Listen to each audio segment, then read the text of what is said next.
हरे कृष्णा, जय श्री हरि। भक्तों, आज मैं आपको माघ मास के अंतिम दिनों में सुनी जाने वाली महापुण्यदायी कथा सुनाने जा रही हूँ। इसे श्रद्धा से सुनने से मन को शांति मिलती है, कष्ट कम होते हैं और भगवान की कृपा बनी रहती है। तो आइए प्रेम से कथा सुनते हैं। प्रेम से बोलिए हरे कृष्णा।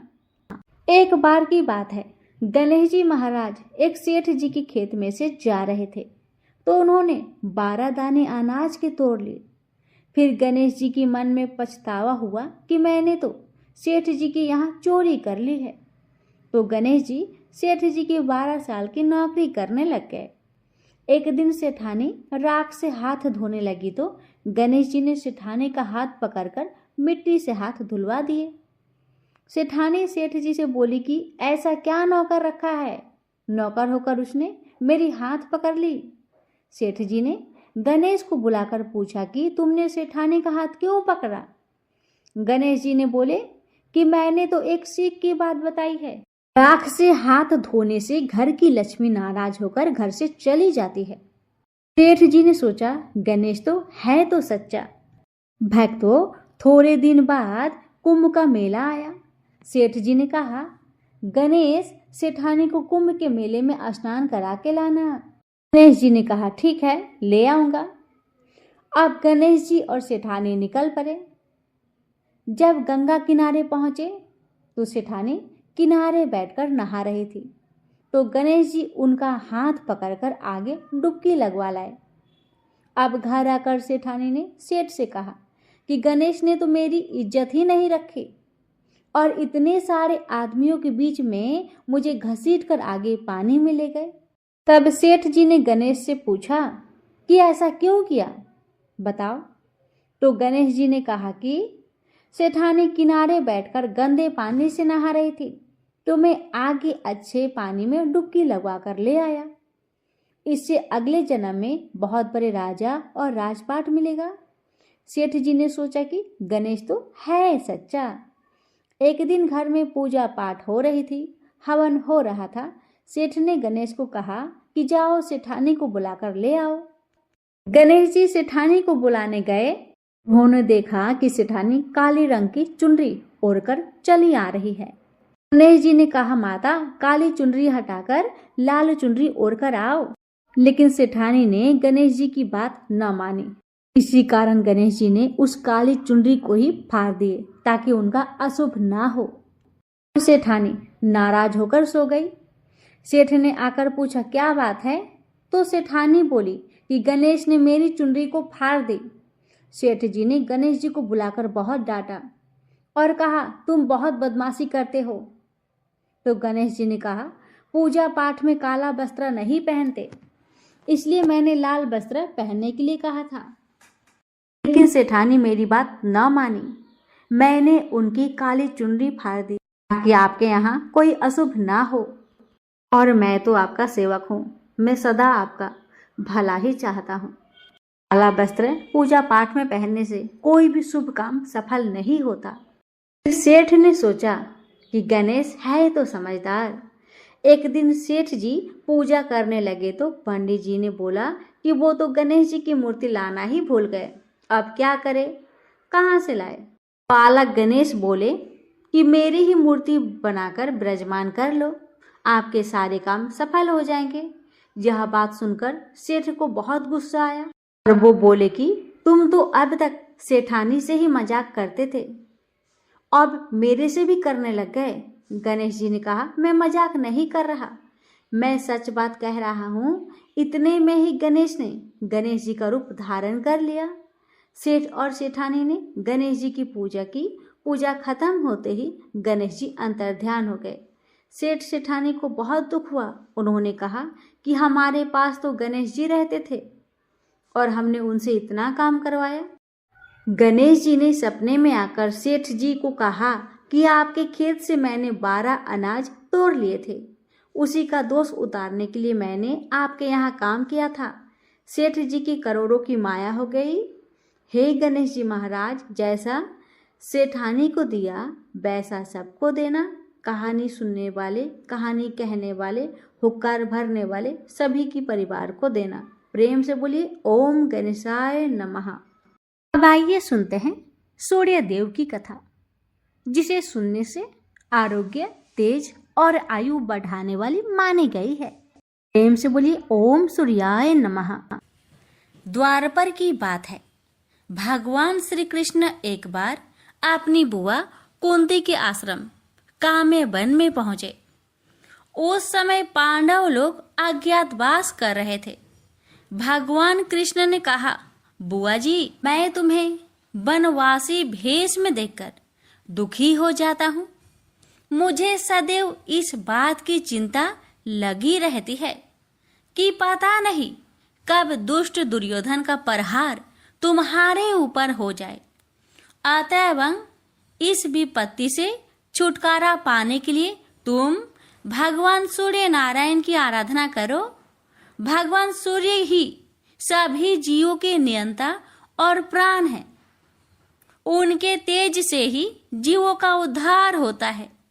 भगवान कृष्ण ने बतलाया कि एक बार शंकर जी से पार्वती जी ने कुछ पूछा था, उसे मैं तुमसे बतलाता हूँ।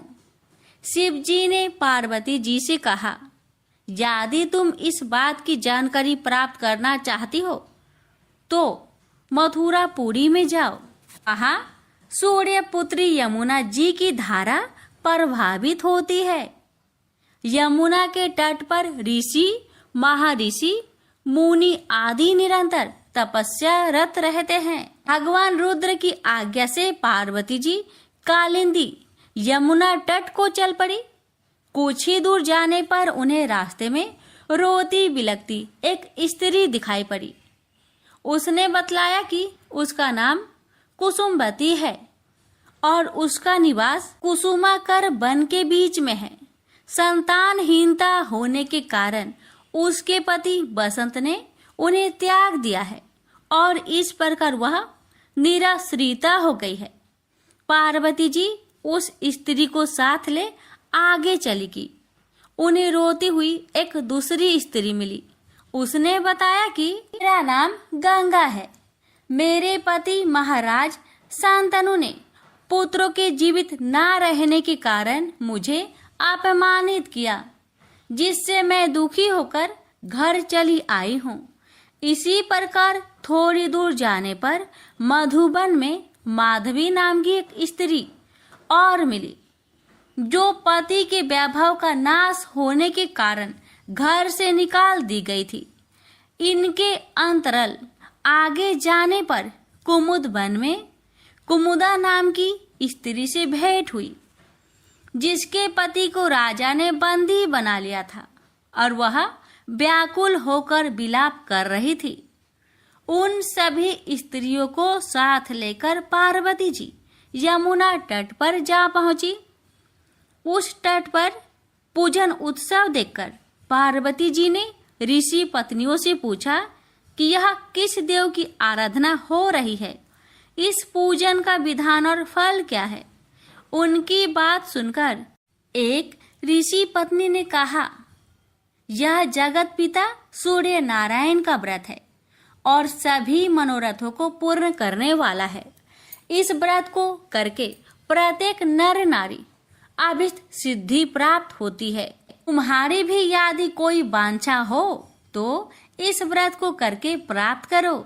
ऋषि पत्नियों से ऐसी बात सुनकर पार्वती जी अत्यंत प्रसन्न हुई और उस व्रत के विधान का फल को जानकर शिव जी के पास लौट आई। पार्वती जी ने इस व्रत को करके विघ्न नाशक गणेश जी जैसे पुत्र को प्राप्त किया। प्रेम से बोलिए सूर्य नारायण की जय। अब सुनते हैं सीता माता की नित्य नियम की कथा, जो स्त्रियों के लिए सौभाग्य, धर्म और पतिव्रता प्रदान करती है। राम लक्ष्मण जी की कहानी। भगवान श्री राम, लक्ष्मण और सीता जी पिता दशरथ जी के आज्ञा से वनवास जाने लगे। रास्ते में सभी तीर्थ गंगा, यमुना, गोमती नदियों में पितृ तर्पण कर वन में कंदमूल, फल फूल खाते हुए वन में अपना समय व्यतीत करने लगे। एकम के दिन लक्ष्मण जी ने राम जी की आज्ञा से फल फूल लाकर माँ सीता को दिए। तब माँ सीता ने 4 पत्तल परोसी। तब लक्ष्मण जी ने पूछा, भाभी माँ, हम 3 हैं, फिर आप 4 पत्तल क्यों परोसी हैं? तब सीता माँ बोली, 1 पत्तल गौ माता के लिए है। राम जी लक्ष्मण जी गौ माता को पत्तल परोस दी। तब राम जी ने पूछा, सीता जी आपने खाना शुरू क्यों नहीं किया? तब सीता माँ बोली, मेरे तो राम कथा सुनाने का नियम है, राम कथा सुनाने के बाद ही मैं फल ग्रहण करूंगी। तब राम जी बोले, मुझे कथा सुना दीजिए। लक्ष्मण जी बोले, मुझे सुना दीजिए। तब सीता माता बोली, औरत की बात औरत सुने, आप मेरे पति हो और आप मेरे देवर, आपसे कैसे कहूं? तब लक्ष्मण जी ने सोचा, इस जंगल में कौन औरत मिलेगी? तब लक्ष्मण जी ने अपनी माया से एक नगरी का निर्माण किया। उस नगरी में सब सुख सुविधाओं से युक्त थी। उस नगरी में सब चीजें सोने की थी, इसलिए नगरी का नाम सोन नगरी रखा। सभी नगर वासियों को घमंड हो गया, उस नगरी में कोई गरीब नहीं था। जब सीता जी कुएं पर पानी लेने गई और पानी हरिणों से राम राम किया तो कोई नहीं बोली। थोड़ी देर में एक छोटी सी कन्या आई। सीता जी ने उससे राम राम बोली और कहा कि भाई राम कथा सुनेगी? तब वह बोली, मेरे घर में काम है। सीता जी ने कहा, मेरे पति राम और देवर लक्ष्मण भूखे हैं। तब लड़की बोली, मेरी माँ मेरा इंतजार कर रही है। वह लड़की वहां से जाने लगी। तब माँ सीता के क्रोध से सारी नगरी साधारण सी हो गई। जब लड़की घर गई तो माँ बोली, बाई ये क्या हुआ? तब लड़की बोली कि मेरे को तो पता नहीं है, वहां एक साध्वी बैठी थी, मुझे राम कथा सुनने के लिए बोली, पर मैं तो कथा नहीं सुनी। यदि उसने कुछ किया हो तो मुझे पता नहीं। तब उसकी माँ ने उसको वापस जाकर कथा सुनने को कहा। लड़की ने वापस जाकर कथा सुनने से मना कर दिया। तब उसकी बहू बोली, आपकी आज्ञा हो तो मैं कहानी सुनकर आती हूँ। जब बहू कुएं पर गई तो पानी भरे और खाली करे। तब सीता जी ने कहा, आपके घर में कुछ काम नहीं है क्या? तब वह बोली, माता जी मैं तो सारा काम करके आई हूँ। तब माँ सीता बोली, तू मुझे माँ कहकर बुलाई, यदि तुझे समय हो तो मेरी कहानी सुन लेगी। तब वह बोली, माता जी कहानी सुनाओ, मैं प्रेम से कहानी सुनूंगी। चंदन चौकी मोतिया हार, राम कथा महारे हृदय रो आधार। राम कथा सुनाऊं राम ने मनाऊं, राम कहे तो प्रदेश में जाऊं। सीता जी ने कहा, हे भाई तूने मेरी मृत्यु लोक में मदद करी, भगवान तेरी स्वर्ग लोक में रक्षा करेंगे। सीता जी ने राम कथा सुनाई। बाई ने कथा सुनी।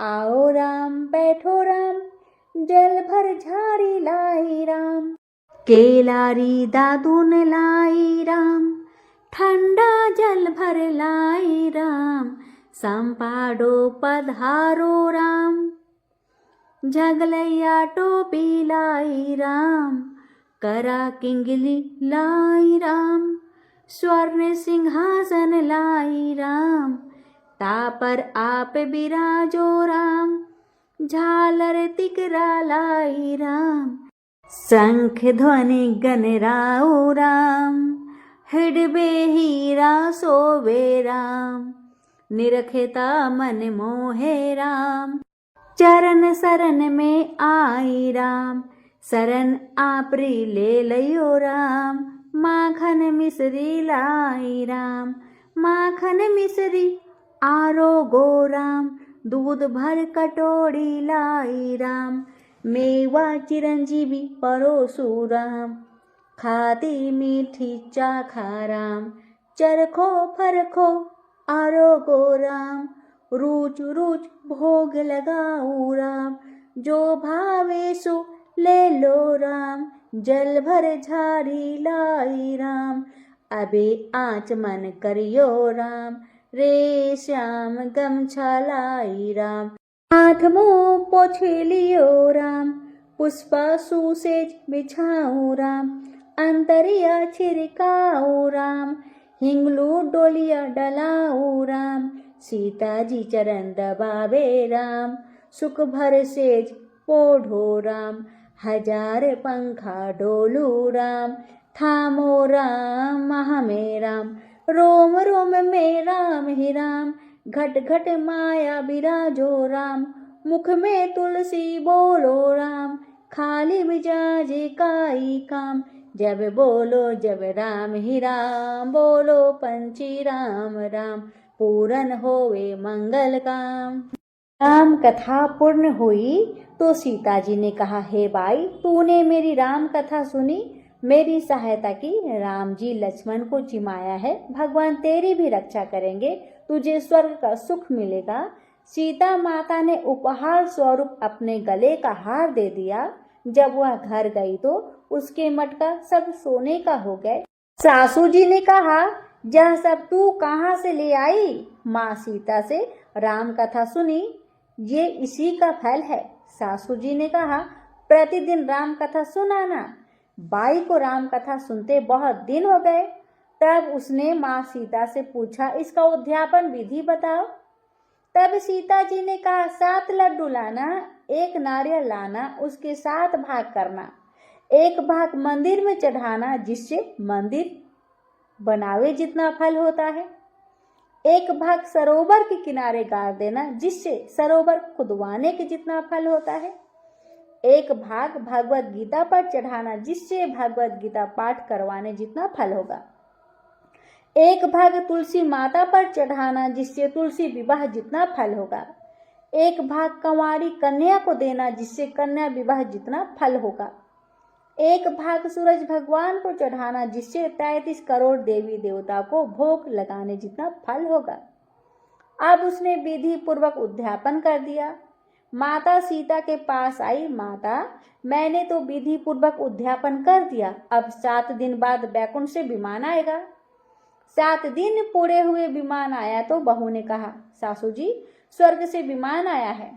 सासू जी ने कहा, बहू तेरे ससुर जी को व मेरे को भी ले चल, तेरे माता पिता को भी ले चल, सारे कुटुंब परिवार को ले चल, अड़ोसी पड़ोसी को ले चल। बहू ने सबको बिठा लिया, पर विमान खाली था। थोड़ी देर में उसकी ननद आई और देखते ही देखते विमान भर गया। तब बहू ने कहा, माँ सीता ननद बाईसा को भी बिठा लो। पर माँ सीता ने कहा, इसने कभी कोई धर्म पुण्य नहीं किया है। तब बहू ने कहा, बाईसा आप पहले राम लक्ष्मण की कथा सुनना, उसके बाद आपके लिए बैकुंठ से विमान आएगा। गांव के सारे लोग एकत्र हो गए और पूछने लगे, बाई तूने ऐसा कौन सा धर्म पुण्य किया? गीता भागवत के पाठ किए, हमें भी बताओ। तब बाई ने कहा, मैंने तो माता सीता से प्रतिदिन राम कथा सुनी और नियम से उद्यापन किया। तब समस्त ग्रामीण राम कथा सुनने की जिद करने लगे।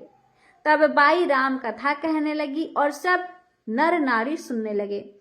राम कथा संपूर्ण होते ही समस्त नगरी सोने की हो गई। बाई ने कहा, जो कोई राम कथा सुनेगा उसको मेरे समान ही फल मिलेगा। सब राम लक्ष्मण जी की जय जयकार करने लगे और विमान स्वर्ग में चला गया। 7 स्वर्ग के दरवाजे खुल गए। पहले द्वार पर नाग देवता, समस्त देवी देवता पुष्प वर्षा करने लगे। देवताओं ने पूछा, तूने क्या पुण्य किया? तब उसने कहा, मैंने तो राम लक्ष्मण जानकी की कहानी सुनी। तू समस्त देवताओं ने कहा, वर मांग। तब उसने कहा, मेरे तो सब सिद्धियां हैं, मुझे यह वर दो कि जो भी श्रद्धा व भक्ति से राम कथा, राम लक्ष्मण जानकी की कहानी सुनेगा उसको मेरे समान ही फल मिले। सभी देवताओं ने पुष्प वर्षा करते हुए तथास्तु कहा। चारों ओर राम राम की जय जयकार होने लगी।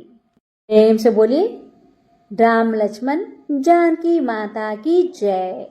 अब सुनिए अखंड सौभाग्य प्रदान करने वाली 32 पूर्णमासी की व्रत कथा।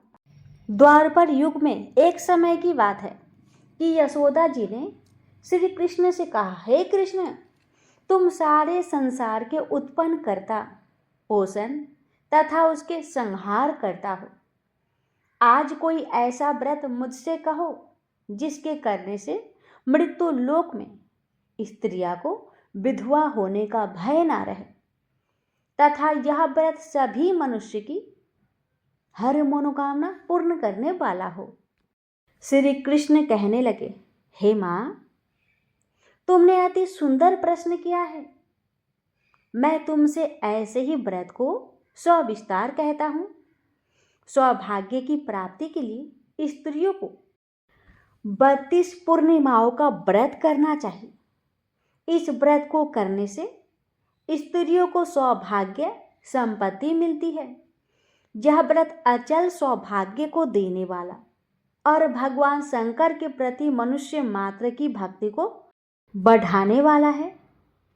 यशोदा जी कहने लगी, हे कृष्ण, सर्वप्रथम इस व्रत को मृत्युलोक में किसने किया था? इसके विषय में विस्तार पूर्वक मुझसे कहो। श्री कृष्ण जी कहने लगे, इस भूमंडल पर एक अत्यंत प्रसिद्ध राजा चंद्रहास से पालित अनेक प्रकार के रत्नों से परिपूर्ण कातिका नाम की एक नगरी थी। वहां धनेश्वर नाम का एक ब्राह्मण रहता था और उसकी स्त्री अति सुशील रूपवती थी। दोनों ही उस नगरी में बड़े प्रेम से साथ रहते थे। घर में धन धान्य आदि की कोई कमी नहीं थी। उनको एक बड़ा दुख था, उनके कोई संतान नहीं थी, जिस वजह से वह बहुत दुखी रहते थे। एक दिन एक बड़ा तपस्वी योगी उस नगरी में आया।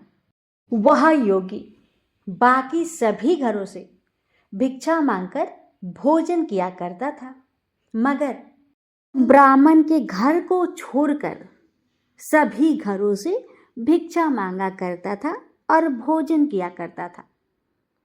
एक दिन योगी गंगा किनारे भिक्षा मांगकर प्रेम पूर्वक खा रहे थे कि धनेश्वर ने योगी को ये सब करते देख लिया था कि कैसे योगी बाबा उनके घर को छोड़कर सभी घरों से भिक्षा मांगकर भोजन करते हैं, लेकिन उनके घर से क्यों नहीं करते। उनके मन में ये सवाल आया और यह सवाल लेकर वह योगी के पास चले और हाथ जोड़कर योगी से बोले, बाबा, आप सभी घरों से भिक्षा लेते हैं, मैंने अपनी आंखों से देखा है, और भोजन भी ग्रहण करते हैं, मगर मेरे घर से भिक्षा क्यों नहीं लेते? कारण क्या है? तब योगी कहने लगे कि आपके धर्म हमें इस बात की आज्ञा नहीं देता, क्योंकि अभी आप गृहस्थ जीवन में एक सुख से वंचित है। वह यह है कि आपके घर कोई संतान नहीं है। जब आपके घर संतान होगा तो मैं आपके घर से भिक्षा स्वीकार कर लूंगा। उन्होंने कहा कि जिसे संतान नहीं है उसके घर से भिक्षा लेने से मेरे भी पतित हो जाने का भय है, और इसी कारण से मैं आपके घर को छोड़कर बाकी घरों से भिक्षा ग्रहण करता हूँ। योगी जी की बात सुन धनेश्वर बहुत दुखी हुए। हाथ जोड़कर योगी के पैर पर गिर पड़े और दुखी मन से कहने लगे कि आप मुझे संतान प्राप्ति के लिए कोई उपाय बताइए। आप सर्वज्ञ हैं, आप सब कुछ जानने वाले हैं, आप मुझ पर अवश्य ही कृपा कीजिए। धन की मेरे घर में कोई कमी नहीं है, लेकिन मैं संतान ना होने के कारण बहुत दुखी हूं। आप मेरे इस दुख का हरण कीजिए। यह सुनकर योगी कहने लगे, तुम चंडी की आराधना करो। घर पहुंचकर उन्होंने यह सारी बात अपनी पत्नी को बताई और खुद वन में चला गया। वन में पहुंचकर उसने चंडी की आराधना की और उपवास किया। चंडी ने 16 दिन उसको सपने में दर्शन दिए और कहा कि हे धनेश्वर, जा तेरा पुत्र होगा, लेकिन उसकी आयु सिर्फ 16 वर्ष की होगी। 16 वर्ष की आयु में ही उसकी मृत्यु हो जाएगी। अगर तुम दोनों स्त्री और पुरुष 32 पूर्णिमाओं का व्रत करोगे तो यह दीर्घ आयु हो जाएगा। जितनी तुम्हारी सामर्थ्य हो उतने आटे के दिए जलाकर शिव जी का पूजन करना, लेकिन पूर्णमासी 32 ही होनी चाहिए। सुबह होते ही तुम्हें इस स्थान के पास एक आम का पेड़ दिखाई देगा। तुम उस पर चढ़कर एक फल तोड़ लेना और अपने घर को चले जाना और अपनी स्त्री को इस बारे में बताना। सुबह स्नान होने के बाद वह स्वच्छ होकर शंकर जी का ध्यान करके उस फल को खा ले। तब शंकर भगवान की कृपा से उसको गर्भ हो जाएगा। जब ब्राह्मण सुबह उठा तो उसे उस स्थान पर आम का पेड़ दिखाई दिया और वह उस फल को तोड़ने को चढ़ा, लेकिन वह पेड़ पर चढ़ नहीं पा रहा था। जहाँ देखकर उसे बड़ी चिंता हुई। उसने भगवान गणेश जी की उपासना की और कहा, हे दयानिधे, अपने भक्तों के विघ्नों का नाश करके उनके मंगल कार्य को करने वाले, दुष्ट का नाश करने वाले, रिद्धि सिद्धि देने वाले, आप मुझे इतना बल दीजिए कि मैं अपनी मनोकामना पूरी कर सकूं। इसके बाद वह पेड़ से फल तोड़कर अपनी पत्नी के पास पहुंचा। उसकी पत्नी ने अपने पति के कहे अनुसार इस फल को खा लिया और वह गर्भवती हो गई। देवी की कृपा से उसे बहुत सुंदर पुत्र पैदा हुआ। उसका नाम उन्होंने देवीदास रखा। हे भक्तों, माता पिता के हर्ष और शोक के साथ वह बालक बढ़ने लगा।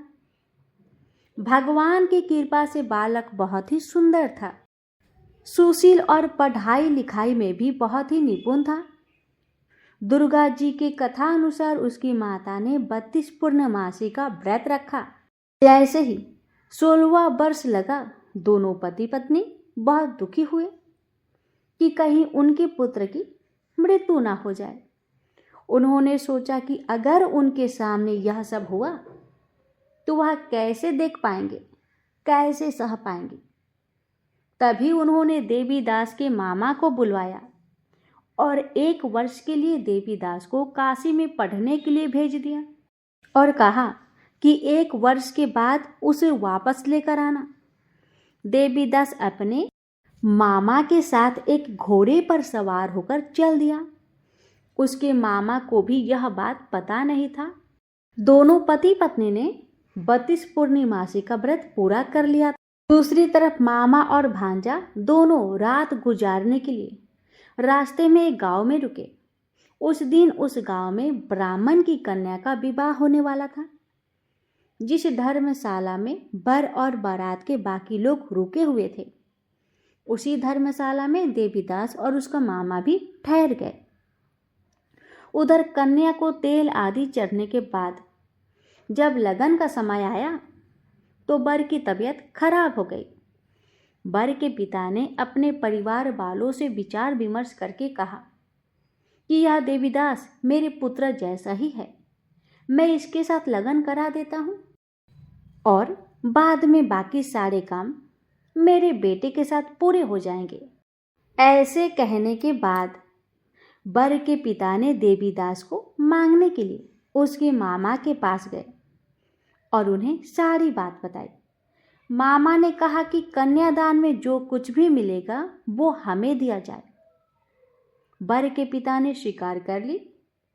इसके बाद देवीदास का विवाह कन्या के साथ संपन्न हो गया। इसके बाद वह अपनी पत्नी के साथ भोजन न कर सका और मन में विचार करने लगा, न जाने यह किसकी पत्नी होगी। यह सोचकर उसकी आंखों में आंसू आ गए। यह देखकर बधू ने पूछा कि क्या बात है, आप उदास क्यों हैं? तब उसने सारी बातें पत्नी को बता दी। तब कन्या कहने लगी कि यह ब्रह्म विवाद के विपरीत है। आप ही मेरे पति है, मैं आपकी पत्नी रहूंगी, किसी अन्य की कभी नहीं। तब देवीदास ने कहा, ऐसा मत कहो, क्योंकि मेरी आयु बहुत कम है, मेरे बाद तुम्हारा क्या होगा। लेकिन उसकी पत्नी नहीं मानी और बोली, स्वामी आप भोजन कीजिए। दोनों रात में भोजन के बाद सोने चले गए। सुबह देवीदास ने पत्नी को 4 नगों से जड़ी एक अंगूठी दी और एक रुमाल दिया और बोला, हे प्रिय, इसे लो और संकेत समझकर स्थिर चित हो जाओ। मेरे मरण और जीवन जानने के लिए एक पुष्प वाटिका बना लो। उसमें सुगंधित वाली एक नव मल्लिका लगा दो। उसको प्रतिदिन जल से सींचा करो और आनंद के साथ खेलो कूदो। जिस समय और जिस दिन मेरा प्रांत होगा, उस दिन यह फूल सूख जाएंगे। जब यह फिर से हरे भरे हो जाए तो जान लेना मैं जीवित हूं। यह समझाकर वह वहां से चला गया। इसके बाद जब वर और बाकी बाराती मंडप में आए तो कन्या ने उसे देखकर कहा कि ये मेरा पति नहीं, मेरे पति तो वह है जिसके साथ मेरा रात में विवाह हुआ था। इसके साथ मेरा विवाह नहीं हुआ। अगर यह वही है तो यह बताए कि मैंने इसको क्या दिया है, साथ ही कन्यादान के समय को आभूषण मिले उन्हें दिखाए। कन्या की ये सारी बातें सुनकर वह कहने लगा, मैं ये सब नहीं जानता। इसके बाद सारी बारात भी अपमानित होकर लौट गई। भगवान श्री कृष्ण बोले, हे माता, इस प्रकार देवीदास काशी चला गया। कुछ समय बीत गया तो एक सर्प उसको डसने के लिए वहां आया, लेकिन वह उसको काट नहीं पाया क्योंकि उसके माता पिता ने पहले ही 32 पूर्णिमा का व्रत कर लिए थे। इसके बाद खुद काल वहां पहुंचा। भगवान शिव की कृपा से तभी भगवान शिव और माता पार्वती वहां आ गए। देवीदास को मूर्छित दशा में देखकर माता पार्वती ने भगवान शिव से प्रार्थना की कि महाराज, इस बालक की माता ने पहले ही 32 पूर्णिमासी के व्रत कर लिए हैं, आप इसको प्राण दीजिए। भगवान शिव ने माता पार्वती के कहने पर उसे प्राण दान दिए। उधर उसकी पत्नी उसके काल की प्रतीक्षा कर रही थी। उसकी पत्नी ने जाकर देखा कि पुष्प और पत्र दोनों ही नहीं है, तो उसको बहुत आश्चर्य हुआ। और जब उसने देखा कि पुष्प वाटिका फिर से हरी हो गई तो समझ गई कि उसका पति जिंदा हो गया है। इसके बाद वह बहुत ही परेशान होकर अपने पिता से कहने लगी कि मेरे पति जीवित है, उनको ढूंढिए। जब 16वां वर्ष बीत गया तो देवीदास भी अपने मामा के साथ काशी चल दिया। इधर उसकी पत्नी के परिवार वाले उन्हें ढूंढने के लिए जा ही रहे थे कि उन्होंने देखा कि देवीदास और उसका मामा उधर ही आ रहे थे। उनको देखकर उसके ससुर बहुत प्रसन्न हुए और उसे अपने घर ले आए। वहां सारा नगर इकट्ठा हो गया और कन्या ने भी उसे पहचान लिया। देवीदास ने इसके बाद अपनी पत्नी और मामा को लेकर वहां से चल दिया। उसके ससुर ने भी उसे बहुत धन दहेज दिया। जब वह अपने घर की तरफ चल रहा था तो उसके माता पिता को लोगों ने खबर दी कि तुम्हारा पुत्र देवीदास अपनी पत्नी और मामा के साथ आ रहा है। ऐसा समाचार सुनकर पहले तो उन्हें विश्वास ही नहीं हुआ, लेकिन जब देवीदास आया और उसने अपने माता पिता के पैर छुए तो देवीदास के माता पिता ने उसका माथा चूमा और दोनों को अपने सीने से लगा लिया। दोनों की आने की खुशी में धनेश्वर ने बहुत दान दक्षिणा ब्राह्मणों को दी। श्री कृष्ण भगवान कहने लगे कि इस तरह धनेश्वर को 32 पूर्णिमाओं का व्रत के प्रभाव से संतान प्राप्त हुआ। जो स्त्रियां इस व्रत को श्रद्धा से करती है वह जन्म जन्मांतरों तक वैधव का दुख नहीं भोगती और सदैव सौभाग्यवती रहती है। यह मेरा वचन है। यह व्रत संतान देने वाला और सभी मनोकामनाओं को पूरा करने वाला है। प्रेम से बोलिए श्री कृष्ण भगवान की जय। हर हर महादेव। माता पार्वती की जय। अब सुनेंगे श्री सत्यनारायण भगवान की व्रत कथा, जिसे श्रद्धा से सुनने से बिगड़े काम भी बनने लगते हैं। एक समय की बात है, नैमिषारण्य तीर्थ में शौनकादि 88,000 ऋषियों ने श्री सूत जी से पूछा, हे प्रभु, इस कलयुग में वेद विद्या रहित मनुष्य को प्रभु भक्ति किस प्रकार मिल सकती है तथा उनका उद्धार कैसे होगा? हे मुनि श्रेष्ठ, कोई तब बताइए जिससे थोड़े समय में ही पुण्य मिले और मनोवांछित फल भी मिल जाए। इस प्रकार की कथा सुनने की हम इच्छा रखते हैं। सर्व शास्त्रों के ज्ञाता श्री सूत जी बोले, हे वैष्णवों, मैं पूज्य आप सभी ने प्राणियों की हित की बात पूछी है, इसलिए मैं एक ऐसे श्रेष्ठ व्रत को आप लोगों को बताऊंगा जिसे नारद जी ने श्री लक्ष्मी नारायण जी से पूछा था और लक्ष्मीपति ने मुनिश्रेष्ठ नारद जी से कहा था। आप सब इसे ध्यान से सुनिए। एक समय की बात है, योगीराज नारद जी दूसरों के हित की इच्छा लिए अनेकों लोकों में घूमते हुए मृत्यु लोक में आ पहुंचे, जहां उन्होंने अनेक योनियों में जन्मे प्राय सभी मनुष्यों को अपने कर्मों द्वारा अनेक दुखों से पीड़ित देखा। उनका दुख देख नारद जी सोचने लगे कि कैसा यत्न किया जाए जिसके करने से निश्चित रूप से मानव के दुखों का अंत हो जाए। इसी विचार पर मनन करते हुए वह विष्णुलोक में गए। वहां जाकर उन्होंने लक्ष्मी नारायण की स्तुति की, जिनके हाथों में शंख, चक्र, गदा और पद्म थे, गले में वरमाला पहने हुए थे। स्तुति करते हुए नारद जी बोले, हे भगवान, आप अत्यंत शक्ति से संपन्न हैं। मन तथा वाणी भी आपको नहीं पा सकती। आपका यादि, मध्य तथा अंत नहीं है। निर्गुण स्वरूप सृष्टि के कारण भक्तों के दुख को दूर करने वाले हैं। आपको मेरा नमस्कार है। नारद जी की स्तुति सुन विष्णु भगवान बोले, हे मुनिश्रेष्ठ, आपके मन में क्या बात है? आप किस काम के लिए यहाँ पधारे हैं, उसे निसंकोच कहिए। इस पर नारद मुनि बोले कि मृत्युलोक में अनेक योनियों में जन्मे मनुष्य अपने कर्मों द्वारा अनेकों दुख से दुखी हो रहे हैं। हे नाथ, अगर आप मुझ पर दया रखते हैं तो बताइए कि वो मनुष्य थोड़े प्रयास से ही अपने दुखों से कैसे छुटकारा पा सकते हैं। श्री हरि बोले, हे नारद, मनुष्यों की भलाई के लिए तुमने बहुत अच्छी बात पूछी है। जिसके करने से मनुष्य मोह से छूट जाता है, वह बात मैं तुमसे कहता हूं, सुनो। स्वर्ग लोक व मृत्यु लोक दोनों में एक दुर्लभ उत्तम व्रत है जो पुण्य देने वाला है। आज प्रेमवश होकर मैं उसे तुमसे कहता हूं। श्री सत्यनारायण भगवान का यह व्रत अच्छी तरह विधान पूर्वक करके मनुष्य तुरंत ही यहाँ सुख भोग कर मरने पर मोक्ष पाता है। श्री हरि के वचन सुन नारद जी बोले कि उस व्रत का फल क्या है और उसका विधान क्या है। यह व्रत किसने किया था, इस व्रत को किस दिन करना चाहिए, सभी कुछ विस्तार से बताइए। नारद जी की बात सुनकर श्री हरि बोले, दुख व शोक को दूर करने वाला यह सभी स्थानों पर विजय दिलाने वाला है।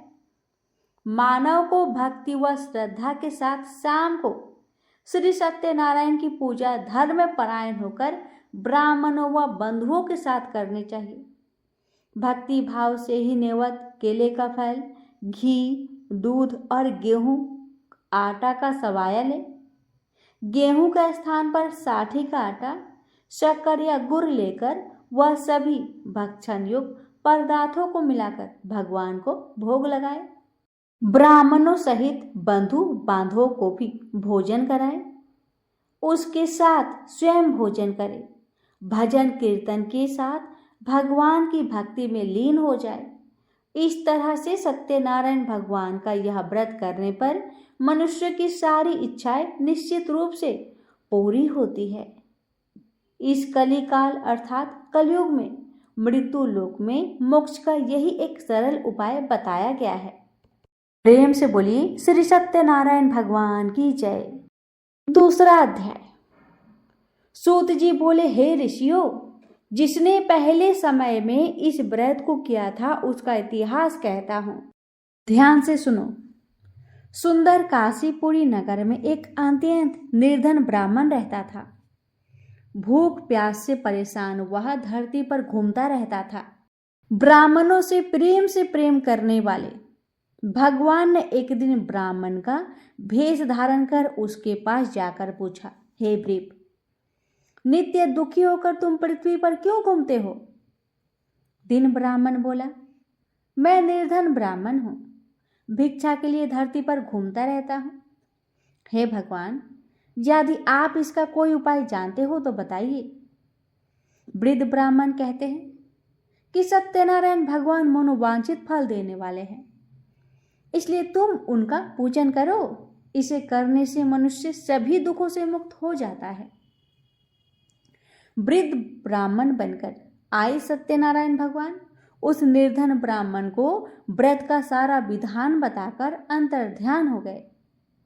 ब्राह्मण मन ही मन सोचने लगा कि जिस व्रत को वृद्ध ब्राह्मण करने को कह गया है, मैं उसे जरूर करूंगा। यह निश्चय करने के बाद उसे रात में नींद नहीं आई। वह सवेरे उठकर सत्यनारायण भगवान के व्रत का निश्चय कर भिक्षा के लिए चला गया। और उस दिन उस निर्धन ब्राह्मण को भिक्षा में बहुत सारा धन मिला, जिससे उसने बंधु बांधवों के साथ मिलकर श्री सत्यनारायण भगवान का व्रत संपन्न किया। भगवान सत्यनारायण का व्रत संपन्न करने के बाद वह निर्धन ब्राह्मण सभी दुखों से छूट गया और अनेक प्रकार की संपत्तियों से युक्त हो गया। उसी समय से यह ब्राह्मण हर माह इस व्रत को करने लगा। इस तरह से सत्यनारायण भगवान के व्रत को जो मनुष्य करेगा वह सभी प्रकार के पापों से छूटकर मोक्ष को प्राप्त होगा।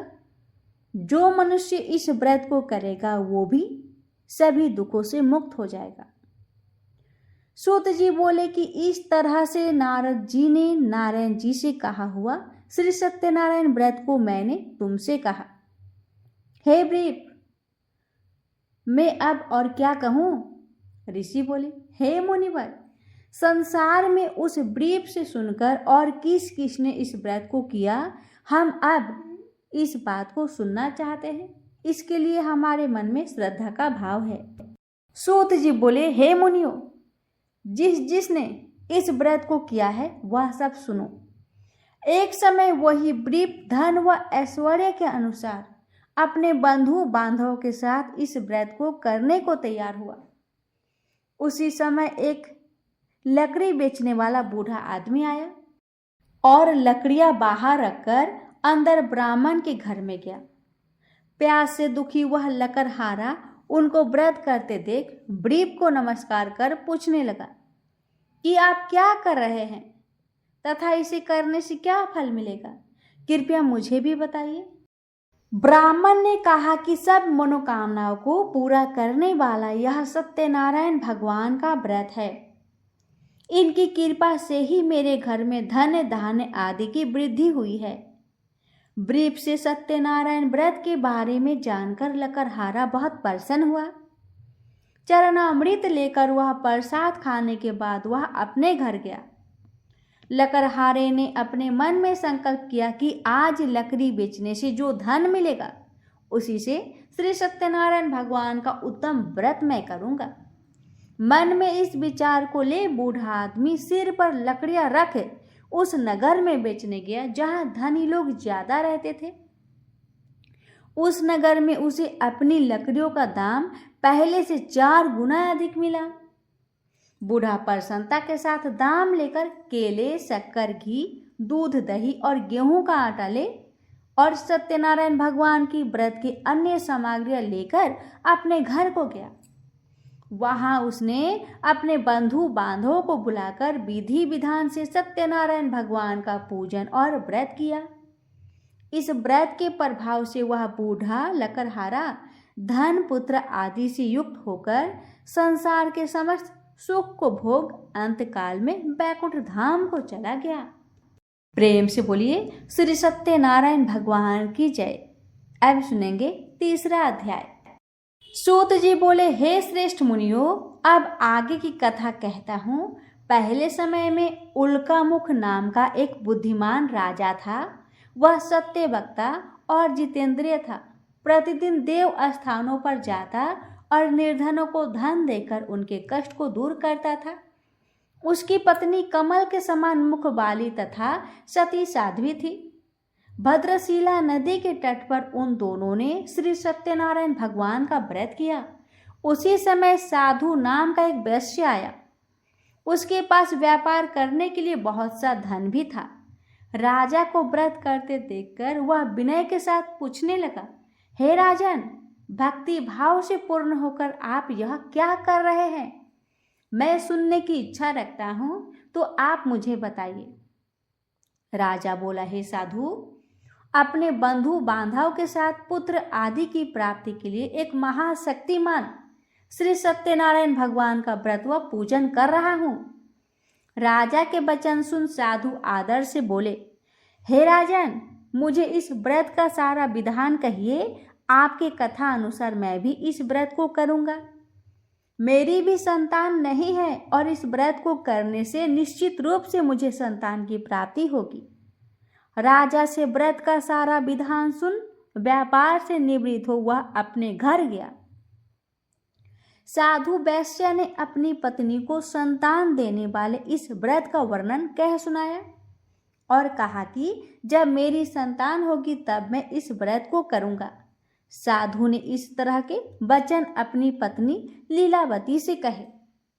एक दिन लीलावती पति के साथ आनंदित हो सांसारिक धर्म में प्रवृत्त होकर सत्यनारायण भगवान की कृपा से गर्भवती हो गई। 10वें महीने में उसके गर्भ से एक सुंदर कन्या ने जन्म लिया। दिनों दिन वह ऐसे बढ़ने लगी जैसे कि शुक्ला पक्ष का चंद्रमा बढ़ता है। माता पिता ने अपनी कन्या का नाम कलावती रखा। एक दिन लीलावती ने अपने मीठे शब्दों में अपने पति को याद दिलाया कि हे स्वामी, आपने सत्यनारायण भगवान के जिस व्रत को करने का संकल्प किया था उसे करने का समय आ गया है। आप इस व्रत को करिए। साधु बोला कि हे प्रिय, इस व्रत को मैं उसके विवाह पर करूंगा। इस प्रकार अपनी पत्नी को अवशासन देकर वह नगर को चला गया। कलावती पिता के घर में रह वृद्धि को प्राप्त हो गई।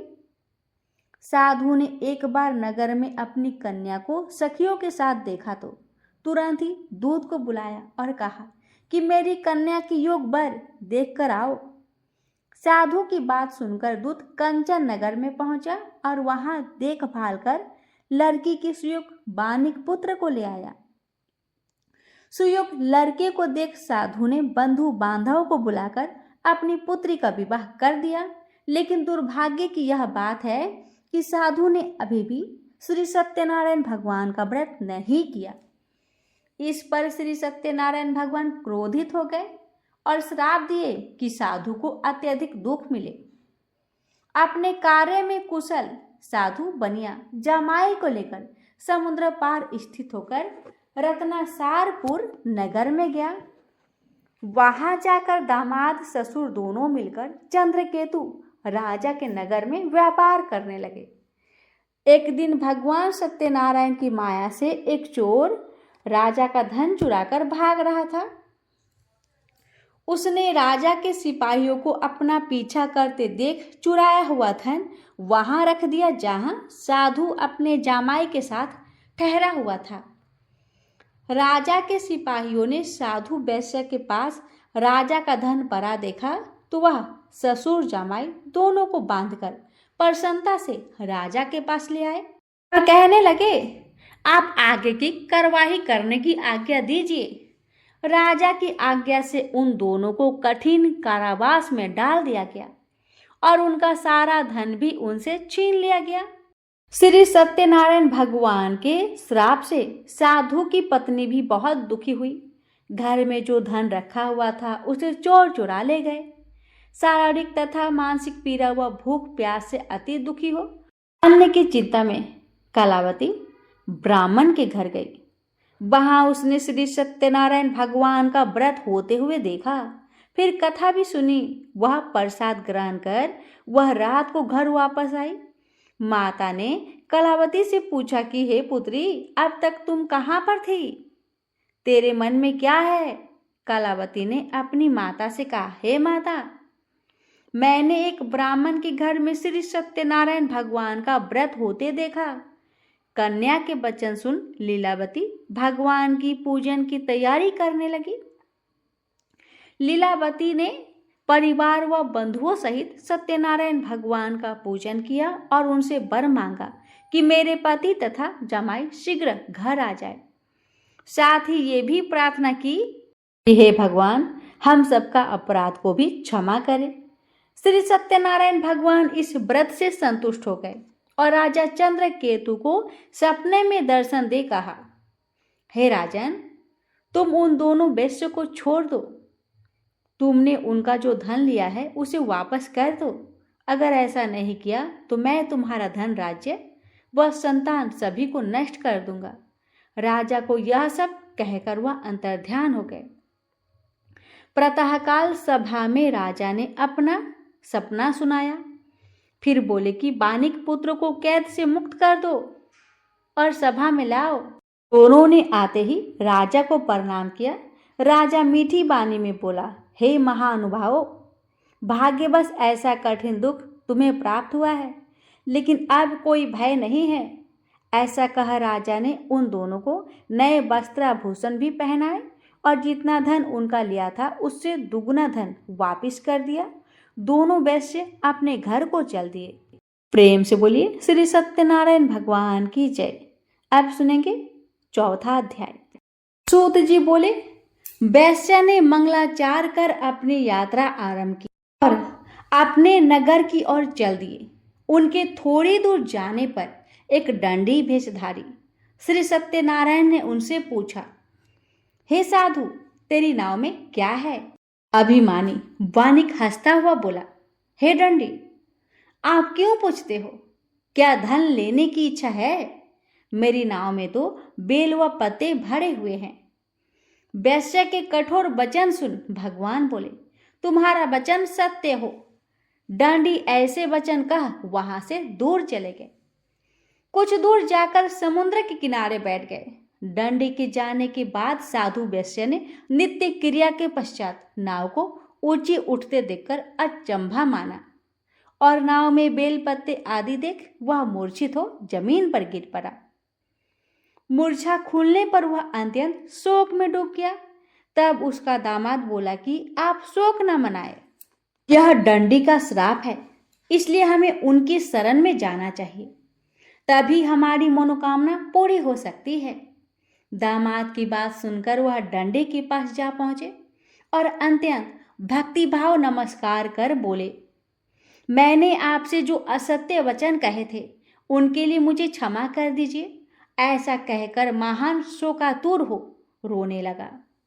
तब दंडी भगवान बोले, हे बानिक पुत्र, मेरी आज्ञा से बार बार तुम्हें दुख प्राप्त हुआ है, तू मेरी पूजा से विमुख हुआ है। साधु बोला, हे भगवान, आपकी माया से ब्रह्मा आदि देवता भी आपके रूप को नहीं जानते, तब मैं अज्ञानी कैसे जान सकता हूँ?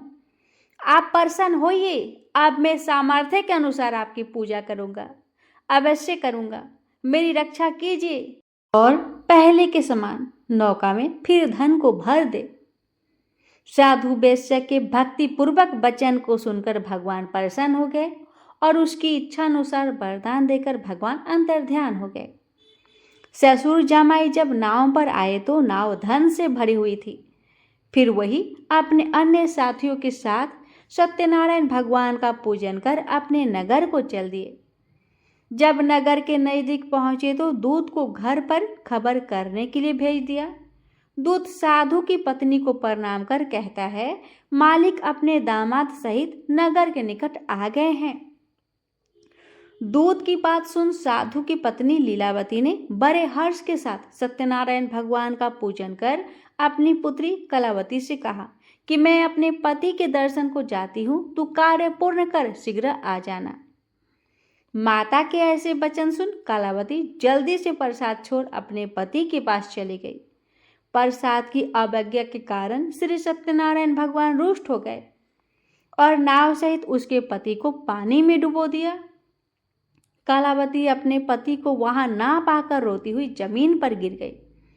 नौका को डूबा हुआ देख वह कन्या को रोता देख साधु दुखी होकर बोला कि हे प्रभु, मुझसे तथा मेरे परिवार से जो भूल हुई है उसे क्षमा कीजिए।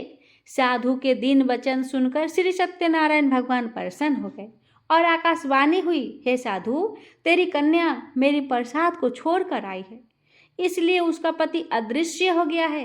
यदि वह घर जाकर प्रसाद खाकर लौटती है तो इसका पति अवश्य ही मिलेगा।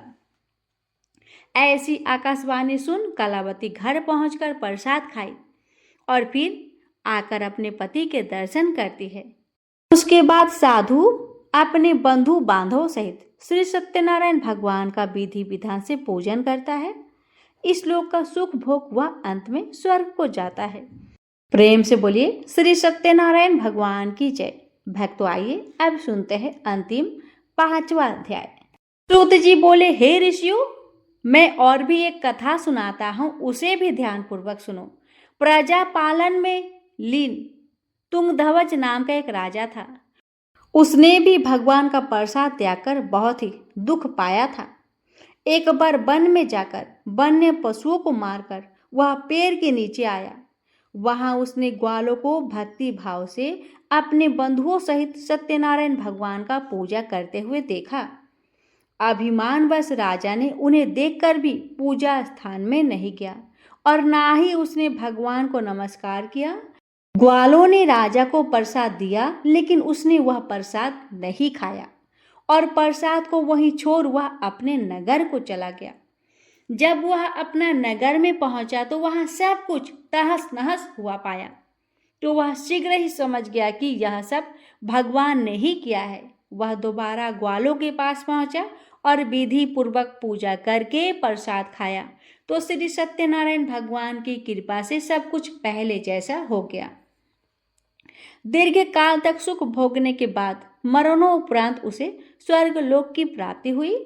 जो मनुष्य परम दुर्लभ इस व्रत को करेगा तो भगवान सत्यनारायण की अनुकंपा से उसे धन्य धान्य की प्राप्ति होगी, निर्धन धनी हो जाता है और भयमुक्त हो जीवन जीता है।